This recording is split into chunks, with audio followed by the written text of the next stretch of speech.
तुम एक गांव में रहते हो, तुम्हारे पास कैपिटल कम है और तुम सोचते हो कि भाई इतने से पैसे से क्या ही घंटा कुछ हो पाएगा, तो भाई तुम बिल्कुल सही वीडियो पर आए हो। मैं भी एक गांव से हूँ और मेरे पास 18,000 का कुल कैपिटल है और मैं अगले 60 दिनों में उस कैपिटल को ऐसा मतलब लाखों कमाने का नहीं, लाखों कमाने वाला माइंडसेट बिल्ड करना चाहता हूँ। यही माइंडसेट बिल्ड करने के लिए मैं प्रॉपर अपने आप को 60 दिन देने वाला हूँ। मैं नहीं सोचूंगा कि भाई मैं गांव से हूँ, मेरे पास रिसोर्सेस कम है, घंटा कुछ नहीं। भाई अब करने का है बस 18,000 का कुल कैपिटल है अपने पास और 18,000 से इस 2 महीने भाई कोई भी पैसा कमाने का गोल नहीं है अपने पास। सिर्फ और सिर्फ 60 दिनों में उभर कर आएगा, वो है लाखों कमाने वाला माइंडसेट। और भाई उसी की नीड है अपने को, लेकिन उसी बात को मैं नेक्स्ट लेवल लेके जाने की प्लान कर रहा हूँ और मेरे पास सिर्फ 18,000 रुपए बाकी है। इन 18,000 रुपए से मैं ट्रेडिंग में कुछ ऐसा करूँ जिससे भाई मैं आगे चलकर अच्छा खासा पैसा कमाऊं। कई सालों से मैं मतलब ट्रेडिंग फील्ड में हूँ। उससे पहले मैंने ऑप्शन ट्रेडिंग करी है, वहां पे लॉस कराए, फिर मैं इंट्राडे भी कराए, वहां पे भी लॉस कराए।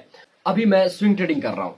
क्या स्विंग ट्रेडिंग में 18,000 कैपिटल से ट्रेडिंग की जा सकती है? इसी क्वेश्चन को भाई अपन पूरा सॉल्व करने वाले हैं। अपना गोल यही रहने वाला है कि भाई किस तरीके से वो माइंडसेट अपन आने वाले इन 60 दिनों में बिल्ड कर पाए। भाई बोलना बहुत आसान है, करना उससे कई हजार गुना मुश्किल। ठीक है भाई, चलो स्टेप तो ले सकते हैं अपन। भाई सबसे पहले इंपॉर्टेंट है पूरा का पूरा प्लान को, स्ट्रेटेजी को और सब कुछ को फिक्स करना। ठीक है, तो चलो सबसे पहले अपन सारा कुछ फिक्स कर लेते हैं और भाई स्टेप बाय स्टेप चलने का अपन पूरा का पूरा कोशिश करेंगे।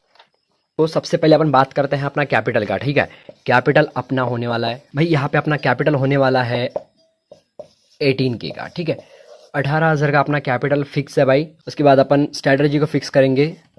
चलिए बेसिकली अपनी स्ट्रेटेजी जो होने वाली है भाई, वो basically demand and supply zone वाली होने वाली है। डिमांड पर मतलब डिमांड पर बाय करेंगे और सप्लाई पर सेल करेंगे, यही वाली अपनी स्ट्रेटेजी है। तीसरा है अपना रिस्क मैनेजमेंट कितना होने वाला है। अपन रिस्क मैनेजमेंट की बात कर लेते हैं।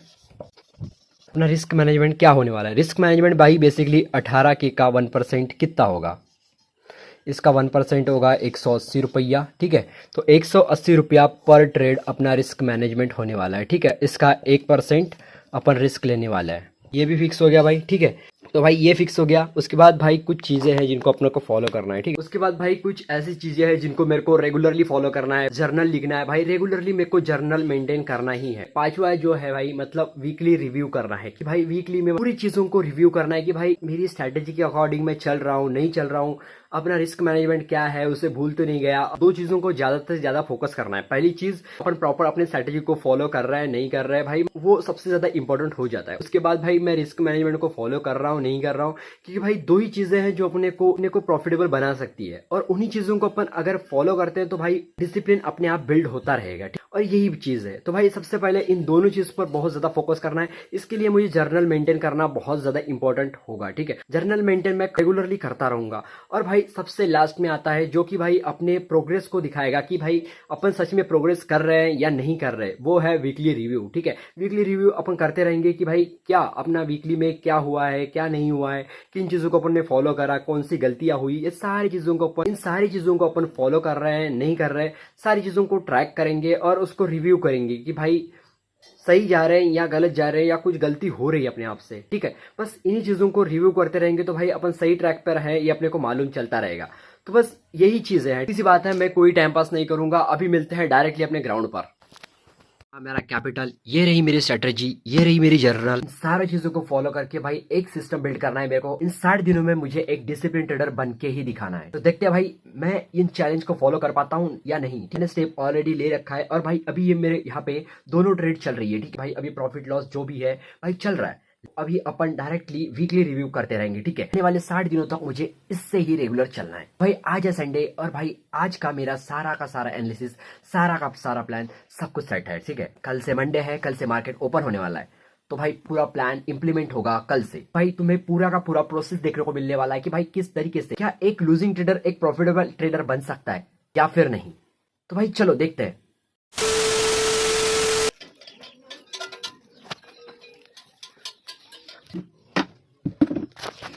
भाई पूरा शाम का माहौल है, ठीक है, और अभी भाई पूरा मतलब मार्केट वगैरह सब कुछ बंद हो चुका है, ठीक। मतलब संडे को वीडियो एंड करा और भाई मंडे को डायरेक्टली शुरू करा। भाई मेरे को लगा नहीं था कि मेरे को खुद को कंट्रोल करने के लिए मुझे ये सब करना पड़ेगा। तो सबसे पहले मैं तुम्हें अपनी पोजीशन दिखा देता हूँ। जैसे जैसे मेरे ट्रेड के होल्डिंग डेज बढ़ते जा रहे हैं वैसे वैसे भाई मेरे को ट्रेड को क्लोज करने का मन जा रहा है।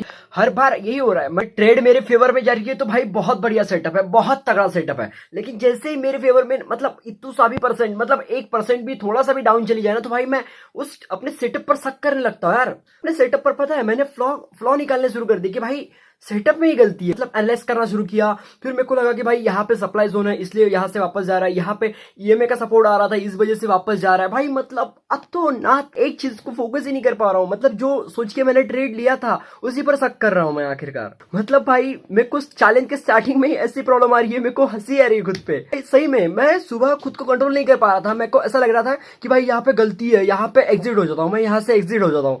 फिर भाई मैंने ये सोचा कि भाई कुछ भी हो जाए मैंने ट्रेड ले लिया है, इसका मतलब भाई बात खत्म है, ठीक है। या तो एसएल मिलेगा या तो टारगेट मिलेगा, दोनों में से कुछ भी मिलेगा चलेगा, लेकिन भाई बीच में नहीं कट करने वाला मैं। सिस्टम पूरा क्लोज कर दिया मैंने। 10 बजे के आसपास देखा था, मैंने मार्केट को देखा ही नहीं क्योंकि मेरे को मालूम था कि भाई मैं फिर से इंपल्स हो जाऊंगा, फिर कुछ ना कुछ कर लूंगा। भाई इससे अच्छा फिर मैं मार्केट देखूं ही ना, वो सही है। आ रहा था बीच में कि भाई इतना पूरा कैपिटल 2 ही ट्रेड में फंसा हुआ है तो भाई जल्दी से निकाल लेता हूं, फिर रिस्क मैनेजमेंट को छोटा करके फिर आधे आधे कैपिटल को बांट लूंगा, इससे मेरी 4-5 ट्रेड होती जाएगी। भाई नहीं करना है, एक बार हो गया ना ट्रेड उसके बाद भी कर सकता हूं मैं, इतना घाई किस लिए भाई। मतलब मैं खुद ही में मतलब स्टोरी क्रिएट करते जा रहा हूं और खुद ही को फंसाते जा रहा हूं। बस कोई ट्रेडर बनना चाहता है भाई उसके लिए क्या होता है पता है, सबसे बड़ा दुश्मन अपन खुद होते हैं। और मेरे को भी ऐसा ही लग रहा है और ये बात भाई बहुत ही प्यारी बात सीखी है आज मैंने, खुद का दुश्मन अपन खुद ही होते हैं। देखो ना, मतलब मैंने फुल एनालाइज करके जब तक प्रॉफिट में जा रहा था वो ट्रेड तब तक मैं कॉन्फिडेंस के साथ बोल रहा था कि भाई ये ट्रेड मैंने लिया है, ये ट्रेड सब कुछ कर रही है, मतलब भाई इसमें कॉन्फिडेंस फुल है। आज भाई 1.6% के आसपास वो डाउन है तो भाई मेरी फटकी 4। भाई मैं सोच रहा हूं कि नहीं यहां से सप्लाई जोन का रिवर्स हो गया, यहां पे मैंने ये एनालाइज नहीं किया वो एनालाइज नहीं किया। भाई मतलब ये क्या है सही में, मतलब मैं खुद ही पर शक कर रहा हूं।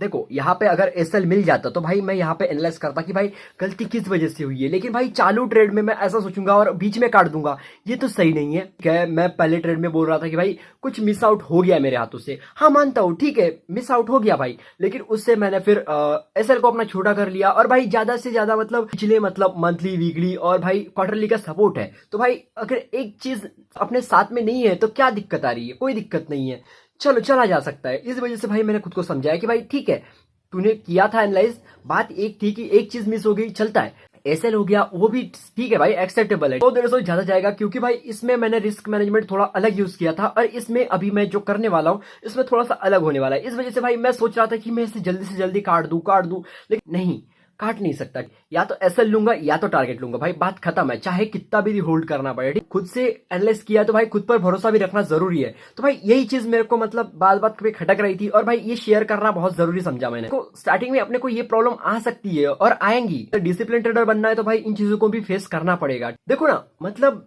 जब ट्रेड लेते हैं तब भाई सारी चीजें सोच लेते हैं और अगर उसके बाद ट्रेड एग्जीक्यूट हो गया तो भाई 2 ही चीजों पर फोकस करना है, या तो एसएल या तो। आज का डे मैंने भाई बहुत ही मतलब बहुत रोकने की कोशिश की खुद को और भाई रोक लिया आखिरकार। ठीक है, अभी मतलब मार्केट वगैरह सब कुछ क्लोज हो चुका है तो भाई चार्ट एनालिसिस करने के लिए आ गया। ठीक है, तो तुम यहाँ देख सकते हो। ठीक है, और यही चीज मेरे को शेयर करनी थी इसलिए भाई ये वीडियो मैंने ताबड़तोड़ मतलब संडे वाले वीडियो से कंबाइन कर दिया। ठीक है, बस आज के वीडियो में बस इतना ही। आई होप कि भाई इस लर्निंग से तुम कुछ ना कुछ सीख पाओगे। ठीक है, और भाई ये एक डिसिप्लिन ट्रेडर बनने की एक मतलब एक राह है भाई, एक स्टेप है जो अपन ने आज कंप्लीट किया। ठीक है, तब खुद पर भरोसा रखना भी कितना जरूरी होता है ये आज मैंने सीखा है। ठीक है, तो चलो आज के वीडियो में इतना ही, मिलते हैं नेक्स्ट वीडियो में, तब तक के लिए